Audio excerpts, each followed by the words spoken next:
네, 지금부터는 그럼 정치 전문가들과 함께 관련 내용 집중적으로 살펴보도록 하겠습니다. 안녕하십니까? 안녕하세요. 자, 앞서 보신 것처럼 어제 국민의힘 의원들은 본회의를 보이콧하고 국회의장실 앞에서 항의 농성을 벌였는데요. 그 모습 저희가 좀 더 자세히 준비했습니다. 먼저 보고 얘기 이어가도록 하겠습니다. 일방적인 국회 운영 원칙은 사죄하라! 사죄하라! 사죄하라! 사죄하라! 마지막까지 협상안을 저희들이 고심 끝에 제안을 했음에도 불구하고 민주당은 초지일관 이재명 대표 사법 리스크 방탄을 위해서 법사위 운영위 그리고 방송 장악을 위한 과방위를 강탈해서 움켜쥐겠다. 이 입장을 견지를 하고 협상이 완전히 결렬된 상태입니다. 그리고 민주당에서는 그 협상안에 거부감을 보이면서 민주당 의총에 다녀오겠다고 했고 방금 돌아와서는 단칼에 거부를 했습니다.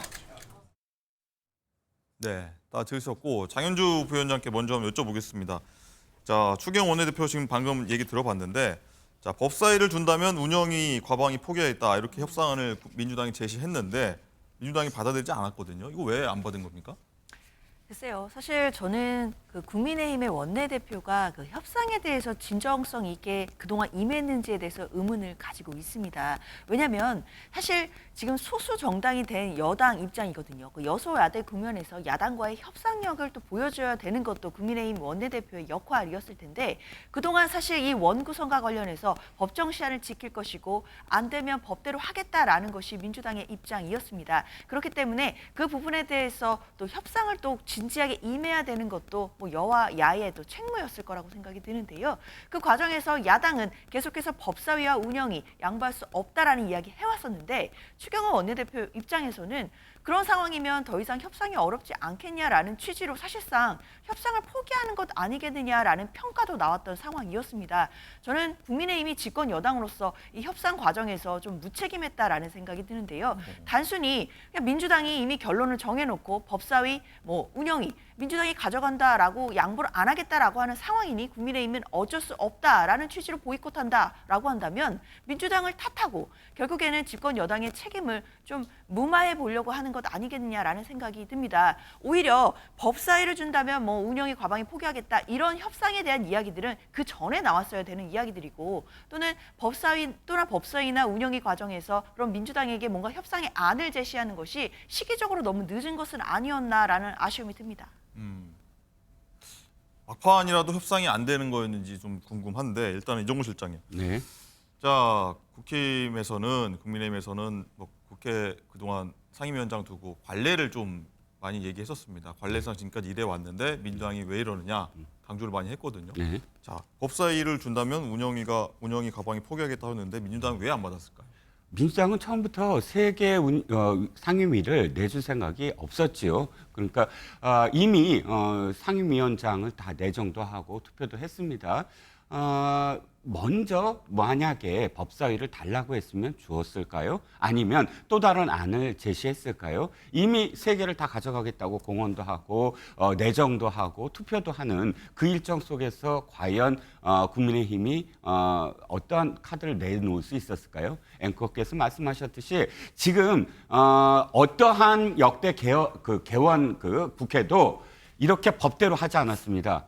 법대로 하면 좋죠. 그런데 왜 지금까지 법대로 하지 않았습니까? 상임위원장 배분을. 그건 개원할 때부터 협상을 통해서 견제와 균형을 하자라는 그런 그 약속이 있었기 때문입니다. 21대 국회에서도 사실은 47일간의 개원 협상이 있었어요. 그러니까 22대에서는 아니 우리 날짜 지키겠다. 처음으로 이러는 겁니다. 왜? 김대중 대통령의 정신을 이어받지 않겠다라고 선언하는 거거든요. 김대중 대통령이 사실 이 관례를 만든 사람입니다. 네. 즉, 이 당이 법사위원장을 해야 된다. 그러니까 국회의장과 법사위원장을 다른 당에서 해야만 서로 견제가 될 수 있다. 만약에 국민들이 뽑아준 대로 만약 한다면 제가 민주당에 묻겠습니다. 민주당이 만약에 소수당이 됐을 경우, 국민의힘 계열정당이 완전 190석을 얻었을 경우, 그리고 여당이 소수당이 됐을 경우, 그때 국민의힘이 만약에 이렇게 모든 상임위원을 다 가져가겠다고 한다면 그대로 우리가 그렇게 했으니까 하십시오. 할 겁니까? 안 할 겁니다. 당연히. 소수당의 목소리를 내야죠. 소수당의 목소리를 반영해야죠. 이럴 겁니다. 그러니까 자기들이 지금 집권당이 그러니까 일당이 됐을 때 네. 그만큼은 그냥 누려야 된다. 이건 다수가 민주주의가 아니라 다수의 폭정을 그대로 보여주는 것이라고 생각합니다. 예.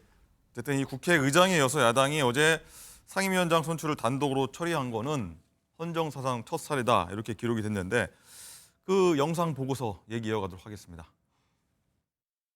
박찬대 의원이 국회 운영위원장에 당선되었음을 선포합니다. 정청래 의원이 법제사법위원장에 당선되었음을 선포합니다. 최민희 의원이 과학기술정보 방송통신위원장에 당선되었음을 선포합니다. 그리고 모든 법안들이 일사천리로 민주당 일방으로 독주하게 하는 그 폭주의 속도를 그리고 내용을 일부 과속 방지할 수 있는 바로 상임위가 법사위이기 때문에 그래서 법사위만이라도 저희들은 꼭 있어야 되겠다. 그것이 국회의장의 독주를 견제하고 또 의회 독재로 흐릴 수 있는 이 부분을 견제할 수 있는 상임이다. 이런 차원에서 말씀드렸고. 네, 보신 것처럼 우원식 국회의장이 11개 상임위원장 하면서 땅땅땅 11번 이렇게 친 건데 이종훈 실장 일단은 우원식 국회의장이 나온 얘기 중에 이제 상임위원 3명이죠. 강성 친명계 의원들이 대거 배치가 됐습니다. 뭐 민주당의 대표 공격수이다 이런 평가가 나오는데 자 일각에서는 좀 파격 인선이다 이렇게 얘기도 있습니다. 어떻게 평가하시겠습니까?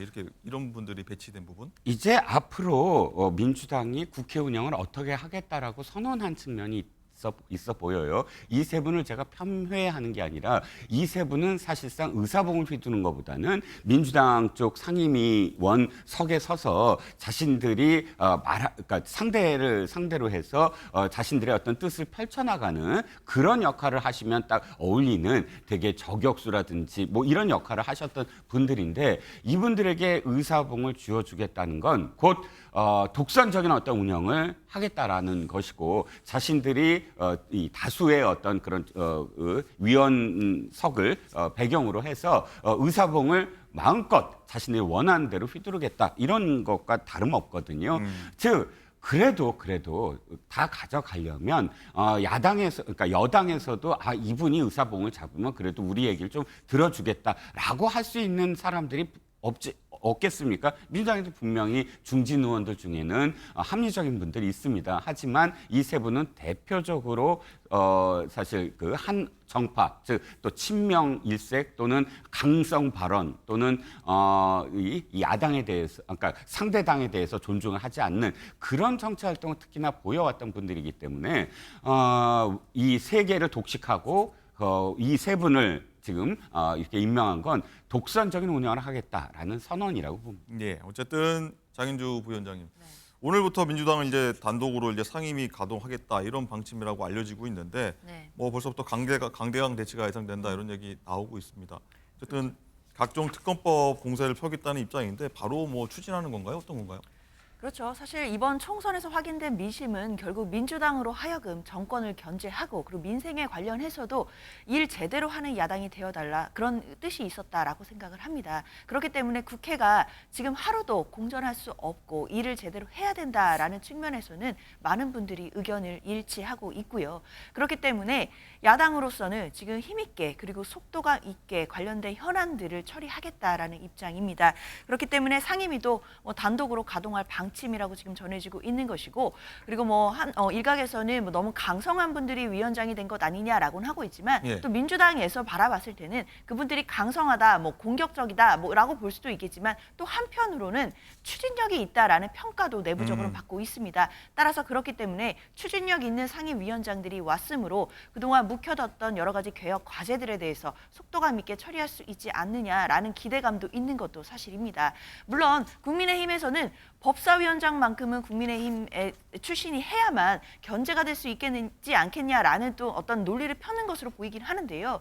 그러나 그것은 대통령이 헌법상 규정되어 있는 거부권이라는 부분들을 자제하거나 또는 또 합법적인 상황에서만 사용한다라는 전제가 있을 때 그런 부분들이 가능하다고 생각합니다. 그러나 사실상 윤석열 대통령께서는 지금 거부권을 사실상 남용하는 것 아니냐라는 비판까지 받고 있는 상황이기 때문에 사실상 법사위가 국민의힘이 반드시 가져가야 된다라는 그 논리는 이제는 타당하지 않은 것 같고요. 오히려 법사위를 국민의힘이 가져감으로 인해서 그런 어떤 정치권의 쟁점이 되는 법안뿐만 아니라 민생과 관련된 법안까지도 발목이 묶이는 현장들을 우리가 지난 국회에서도 많이 목도를 했습니다. 따라서 민주당 입장에서는 이번 법사위원장 그리고 이제 운영위원장뿐만 아니라 과방위원장까지도 가져왔으니까 국민들이 기대하시는 개혁 과제들 그리고 신속하게 민생과 관련된 법안들을 통과시키겠다 이런 입장입니다. 네. 자, 관련해서 정청래 법사위원장이죠. 새로 선출. 예. 목소리가 들어와 있습니다. 어떻게 의사 일정 펼쳐나갈지 한번 들어보겠습니다. 최상병 사건은 사실상 슬로우 트랙 할 필요 없지 않습니까? 상임위에서 일소위로 심의하라고 내리고 일소위에서 올라오면 법사위에서 그냥 처리하고 본회의장 올리면 본회의장에서 바로 처리할 수 있습니다. 빨리 처리할 생각이고요. 네, 이종훈 실장입니다. 일단 쭉 들으셨는데 어쨌든 국민의힘은 할 수 있는 게 없는 것 같습니다. 소수 여당으로서 할 일이 없어졌고 앞으로 국회 의사 일정 거부하겠다 이런 얘기하면서 일단은 당내 특위 그리고 시행령 동원해서 나가겠다고 하는데 이게 좀 한계가 있어서 명확하기 때문에 해결책은 될 수 없을 것 같습니다. 앞으로 대응 어떻게 해나갈까요? 글쎄요. 아마 국민의힘은 좀 난감할 겁니다. 왜냐하면 21대 국회 개원 때 또 18개 상임위를 전부 다 민주당이 하긴 했습니다. 그런데 그때 김태년 민주당 원내대표와 민주당은 이렇게까지 하지 않았거든요. 그래도 주호영 국민의힘 원내대표하고 47일간의 줄다리기가 있었습니다. 김태년 원내대표, 주호영 원내대표가 저항의 의미로 전국 사찰을 돌면서 사실상 그 의회를 보이콧하자 쫓아다니면서 사실 설득하는 모습을 보여줬어요. 예. 그래서 18개를 독식했다고 하더라도 그 당시에는 민주당이 할 대로 다 했다라는 의견도 있었어요. 그만큼의 어떤 협상 과정 속에서 그런 모습들이 비춰졌고요. 그런데 이번에는 듣지 않겠다. 그냥 7일 만에 끝나겠다. 법대로 하겠다라고 그냥 드라이브를 걸고 의사봉을 그냥 11번을 두들기지 않았습니까? 그때와 전혀 다르고요. 18석을 만약 독식한다고 하더라도 지금은 아마 좀 무기력해 보이긴 하지만 국민의힘이 믿을 건 여론밖에 없을 것 같아요. 국민이 이렇게 하라고 민주당을 표를 찍은 건 아니다.